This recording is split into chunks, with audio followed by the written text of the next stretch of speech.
Oi pessoal, tudo bem? Hoje a gente vai estar dando continuidade nos nossos vídeos aí referentes a teste de conhecimento, né? E vamos estar respondendo a pergunta que foi feita há pouco referente à parte de forjamento, né? Vamos lá, levando em consideração um ciclo completo de forjamento, quais são as 5 fases de martelamento aplicadas a esse processo?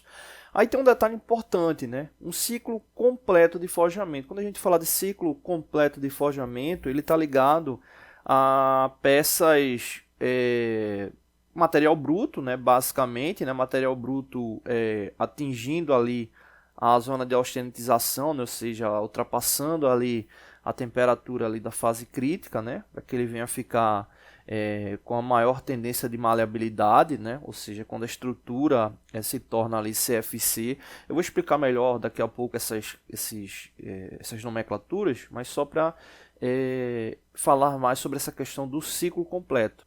Eu faço essa observação porque você não necessariamente precisa das 5 fases, né? Ali para o seu ciclo fechar, né? Mas se você está levando em consideração ali um processo onde você vai ter a peça aquecida e toda transformada até chegar ali ao produto final, vamos assim chamar, né? Normalmente são essas cinco etapas que a gente vai estar comentando. Bom, quando a gente fala do processo de forjamento, a gente tem que lembrar o seguinte, né? Exemplo, esse GIF aí que vocês estão vendo aí, né, onde está sendo prensado a peça, né, e ela está deformando, né, deformando plasticamente, né. O que acontece? Com essas etapas do processo de forjamento, elas também possuem características ligadas a parâmetros. Quem viu o último vídeo referente à soldagem, né, percebeu que a gente comentou sobre essas características, parâmetros. E é a mesma situação para o processo de forjamento. Se no processo de soldagem, né, a análise final, né, vai ficar ali referente à estrutura, né, da junta soldada, né, passando ali por um teste de resistência, análise de metalografia, obviamente, né, que isso ocorre em ensaio mecânico, né, ou seja, você não tem como estar soldando e retirando o material que você está soldando ali para fazer um ensaio, né? Você faz um corpo de prova, né, que vai ser referência com base nos parâmetros utilizados para que eles sejam replicados.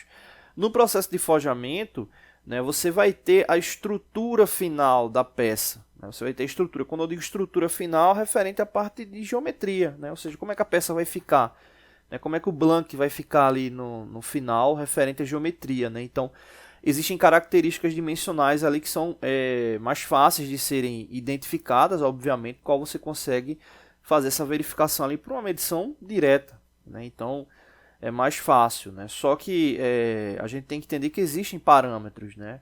Então, quando essas etapas elas vêm ocorrendo, é porque precisa atender o parâmetro final ali do ciclo de fabricação, né? Quando eu digo ciclo de fabricação, referente ali a conformação final da peça, né?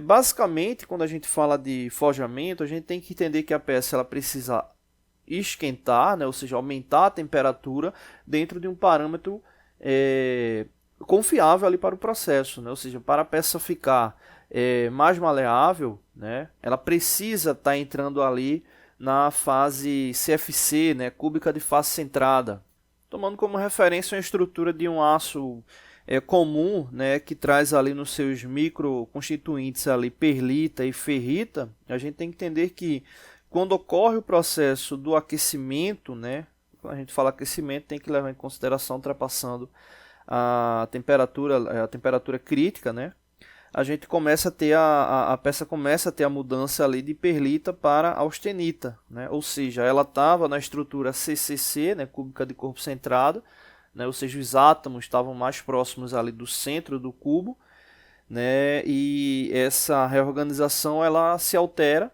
né? Ou melhor, né, essa organização se altera, né, tendo uma nova reorganização e consequentemente atingindo características necessárias aí para o processo de forjamento, né? A gente fala muito dessas características aí ligadas ao tratamento térmico, né? Mas para o processo de forjamento, como vocês estão vendo também, é preciso essa verificação. E também entra a questão do parâmetro, né, como força de prensagem, que é no caso ligado ali ao martelamento, né, a gente tem características referentes ali à temperatura e as características do próprio metal, né, que são características muito importantes, porque se você tem um parâmetro ali já estabelecido com base em testes, né, é importante que aquele material ele tenha, né, a mesma consideração de microconstituintes, né, a parte estrutural dele, dentro ali de uma tolerância específica, né? Bom, então vamos lá. As 5 fases. Na primeira fase do estiramento, né, que é basicamente ali para dar conformidade para entrar nos moldes, né, é basicamente uma sequência de moldes, né, para poder dar a conformação final.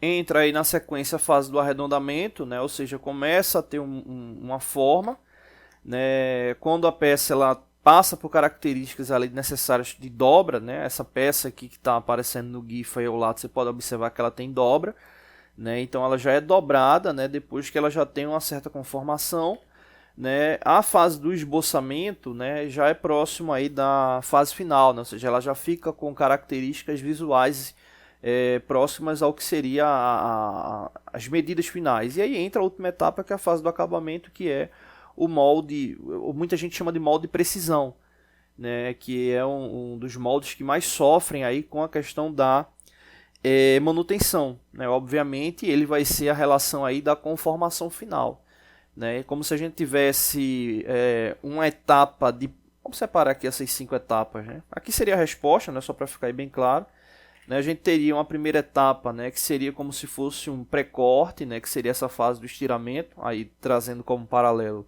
características de usinagem, né. A gente teria essas outras 3 fases aqui, referente aí ao ciclo de desbaste, né, tendo aí uma ação de transição, que seria essa aqui, fase do esboçamento, e teria a fase do acabamento, que realmente é referente a parâmetros de usinagem, seria aí a conformação final da peça, né. Então são essas 5 fases aí aplicadas ao martelamento referente ao processo de forjamento, tá bom? Então é isso, não deixe de se inscrever no canal, toda semana tem vídeos novos, valeu!